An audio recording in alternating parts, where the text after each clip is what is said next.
Vinod P. Selvam is also now joining us from the Bharatiya Janata Party. Thank you for your time. How do you look at these protests? As far as the DMK is concerned, they're protesting against the language war. The argument, of course, continues to be about the imposition of Hindi on the people of Tamil Nadu.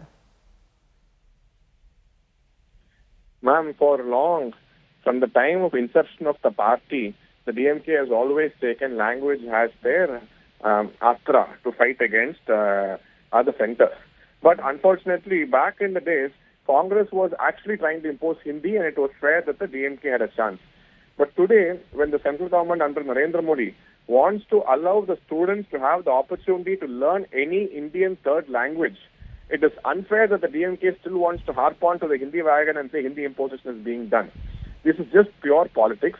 There is mass corruption going on in Tamil Nadu, and the government is getting exposed every day, every field. Even their own leaders of the alliance parties are coming out and hitting out at them for the corruption which has been happening and the deteriorating law and order situation. So to hide all the deficiencies of the government, they're just taking up Hindi as a astra, as a weapon to hide their shortfalls. So I think it's very unfair. It is unfair to the state, people of the state, and it is unfair to the students especially, who are losing out on opportunity to adopt a new education policy, better learning aspects, prospects. Everything is getting spoiled by the ego of one party and the failure of one political family. Right, I'm going to thank you for joining in with your views on that. Vinod P. Selvam there, the Bharatiya Janata Party, saying that these are misdirected in that sense. There's politics that's brewing as far as the language war and that insecurity is concerned.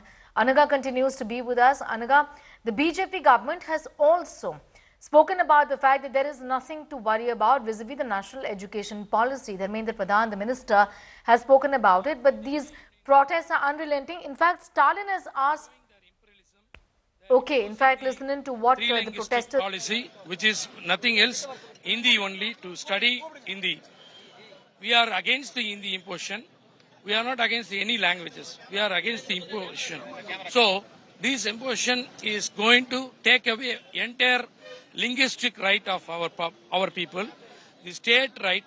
They are saying that if you are not agreeing with the National Education Policy 2020 or not agreeing with the three linguistic policy, they will not allocate the fund which has been already agreed by the union government for the SSA.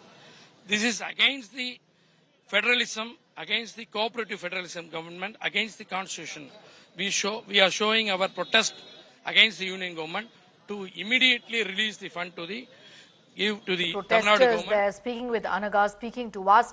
In fact, A. Sarvanan of the DMK is also now with us.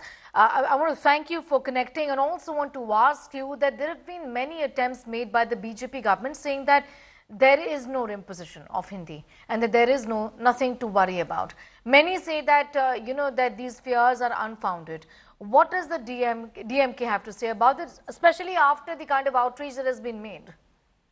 Yeah, see, if only the BJP had this credibility of their words being kept, then we can just go on happily after the assurances by the BJP. But the problem is, when the BJP gives an assurance, it exactly does the opposite. And here we are speaking about Hindi imposition.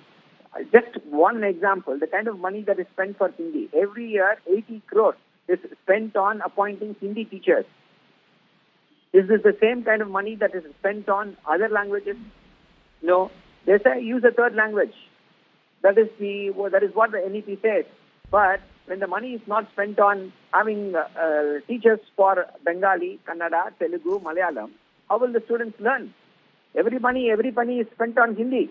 And the BJP comes and gives us gyan that there is no Hindi imposition. The BJP wants to impose Hindi. That is why they want to have this three-language formula. Three-language formula is not required at all. Yes, A. Sarvanan, be with us. I'll also get in your alliance partner from the Congress party, Manikam Tagore, is also with us. Manikam Tagore, good morning. Thank you for your time.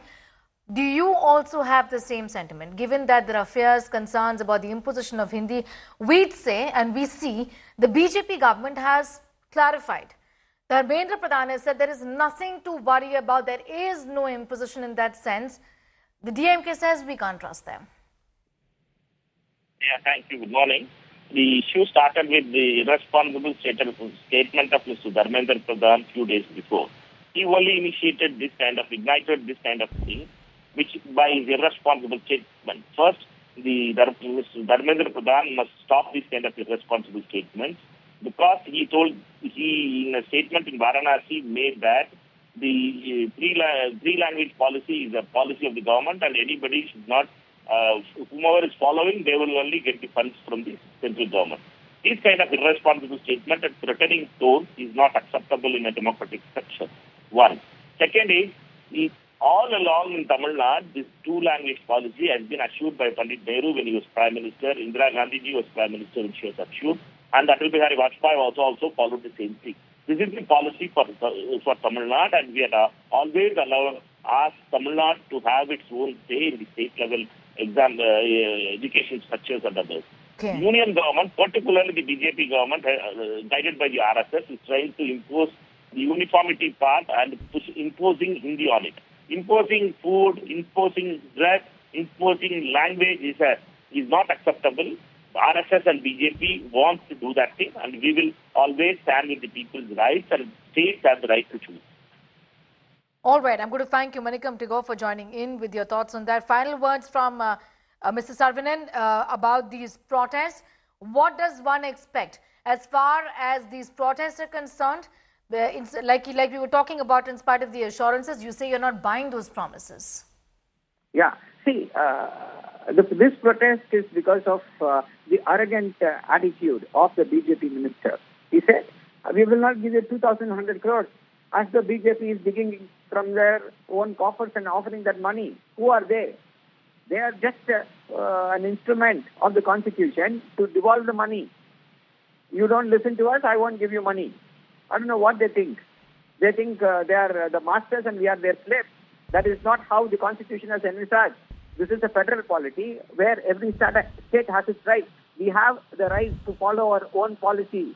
We are under no obligation to listen to the diktat of the union government. That is why we are saying, please give us the money. This money is also from the taxpayers of the state of Tamil Nadu. We are asking our due share.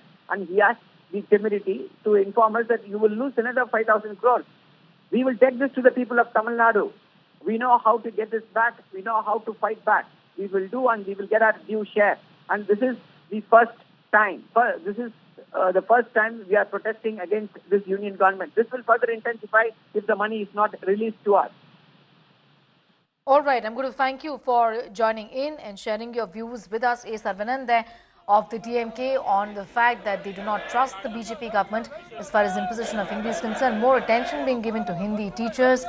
The kind of investment that has been made is only for Hindi and not for the other languages. Hindi has destroyed many states, as what the Chief Minister has said.